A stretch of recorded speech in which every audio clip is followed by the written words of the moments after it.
मुअज़्ज़ज़ से हामिले कुरान होकर और हम ज़लील ख़ार हो ये तारिके कुरान होकर একটা যুগ ছিল সেই যুগের মানুষগুলো কোরআনের মাধ্যমে সম্মানিত হয়েছে যেমন সাহাবায়ে কেরাম আব্দুল কাদের জিলানী জুনায়েদ বাগদাদি মুঈনুদ্দিন চিশতি শাহজালাল ইয়ামানি এই সকল লোকগুলো জুনায়েদ বাগদাদি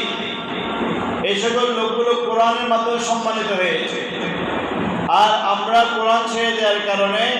আমরা কি সম্মানিত হচ্ছি না অসম্মানিত হচ্ছে সেটা আমরা নিজেরাই বুঝি রূহে নাই অনুভূতি অন্তরে না জ্বালা আছে মুহাম্মদের পয়গামের ওই মর্যাদা নাই তোদের কাছে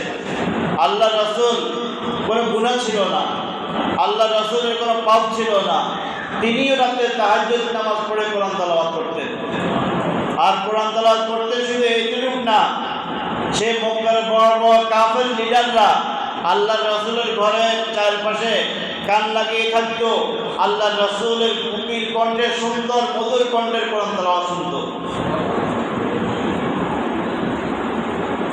যে আল্লাহ পাক রব্বুল আলামিন যাদেরকে ইতিকাফের সুযোগ দান করে আমরা ইনশাআল্লাহ ইতিকাফ রাখবো যদি কাহারও সুযোগ থাকে যে মাদ্রাসাগুলোর কথা বলেছি আমরা কি দেখিয়ে আসবো যে আল্লাহকে মহব্বত করে মানুষ কত পাগল কত সংখ্যক মানুষ দুনিয়ার মধ্যে আছে আল্লাহকে মহব্বত করে